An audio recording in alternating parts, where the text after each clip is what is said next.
ലോകം മധ്യകാലഘട്ടം. നാടുവാഴിത്തം ഉത്ഭവിച്ചത് എവിടെയാണ്? യൂറോപ്പിൽ. മധ്യകാലത്തിലെ പഠനഭാഷ ലാറ്റിൻ. പുരാതന കാലഘട്ടത്തിന്റെ അവസാനവും നൂതന കാലഘട്ടത്തിന്റെ തുടക്കവും കുറിച്ചത് എന്താണ്? റോമ സാമ്രാജ്യത്തിന്റെ അധപ്പതനം. മധ്യകാലഘട്ടത്തിലെ കെട്ടിട നിർമ്മാണ ശൈലിയുടെ ഏറ്റവും നല്ല ദൃഷ്ടാന്തങ്ങൾ? പള്ളികൾ. മധ്യകാലഘട്ടത്തിൽ ദ ക്യൂൻ ഓഫ് സയൻസ് എന്ന് വിളിക്കപ്പെട്ട വിഷയം ഏതാണ്?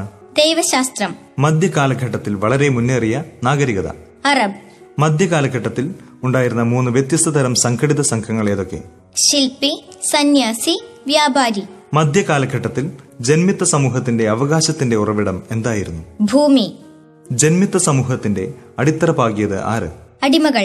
ജന്മിത്ത വ്യവസ്ഥിതിയിൽ ഭൂമി സ്വന്തമായി വെച്ചിരുന്നവർ ഏതു പേരിൽ അറിയപ്പെട്ടിരുന്നു? കുടിയാന്മാർ. ക്രിസ്ത്യൻ സംഘടനയുടെ വികസനം ഏറ്റവും കൂടുതൽ ഉണ്ടായത് എന്നാണ്? മധ്യകാലഘട്ടത്തിൽ. സന്യാസിമാരുടെ ആഡംബരത്തിനും അലസതയ്ക്കുമെതിരെ കുരിശുയുദ്ധം നടത്തിയത് ആര്?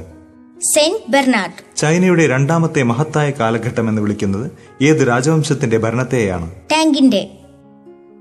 വ്യാവസായിക വികസനം ഏഷ്യയിൽ ഏത് രാജ്യത്താണ് ആദ്യം നടപ്പിൽ വന്നത്? ജപ്പാനിൽ. 8-ാം നൂറ്റാണ്ടിന്റെ ആദ്യ പകുതിയിൽ ജപ്പാന്റെ തലസ്ഥാനം ഏതായിരുന്നു? നാറ. മധ്യകാലഘട്ടത്തിൽ ജന്മിയിൽ നിന്ന് അടിയാൻ സ്വന്തമാക്കിയ വസ്തു ഏത് പേരിൽ അറിയപ്പെട്ടിരുന്നു? പാട്ടവസ്തു.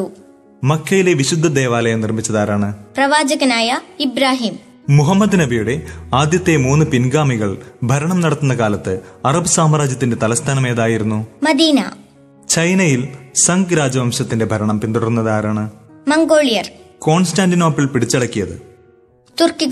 തുർക്കികൾ കോൺസ്റ്റാന്റിനോപ്പിൾ പിടിച്ചെടുത്തപ്പോൾ അവസാനിച്ച സാമ്രാജ്യം? ബൈസാന്റിൻ സാമ്രാജ്യം. മധ്യകാലഘട്ടത്തിൽ ജപ്പാൻകാർ സംഭാവന ചെയ്ത പുതിയ ഇനം കവിതയുടെ പേര്? ഹൈക്കു. മധ്യകാലഘട്ടത്തിൽ പട്ടണങ്ങളുടെ വളർച്ച ഉണ്ടായതെങ്ങനെ? വ്യവസായങ്ങളുടെ അഭിവൃദ്ധിയിലൂടെ. മധ്യകാലഘട്ടത്തിൽ വ്യവസായങ്ങളുടെ അഭിവൃദ്ധി ഏതിന്റെ ഉപയോഗത്തിൽ വർധനമുണ്ടാക്കി? പണത്തിന്റെ. AD 960 ചൈനയിൽ അധികാരത്തിൽ വന്ന രാജവംശം? സംഗ് രാജവംശം. ക്രിസ്ത്യാനികളുടെ സംസ്കാര കേന്ദ്രമായി മധ്യകാലഘട്ടത്തിൽ അറിയപ്പെട്ടിരുന്നത്? കോൺസ്റ്റാന്റിനോപ്പിൾ. വെടിമരുന്ന് കണ്ടുപിടിച്ചതാര്? ചൈനക്കാർ. ജപ്പാന്റെ തലസ്ഥാനം നാറായിൽ നിന്നും കയോട്ടോയിലേക്ക് മാറ്റിയ കാലഘട്ടം? 8-ാം നൂറ്റാണ്ട്. കറുത്ത കാലഘട്ടം അവസാനിച്ചതായി കണക്കുകൂട്ടുന്നതെന്ന്? AD 1453. മധ്യകാലഘട്ടത്തിൽ തുടങ്ങിയ ആദ്യത്തെ സർവകലാശാല എവിടെയായിരുന്നു? പാരീസിൽ.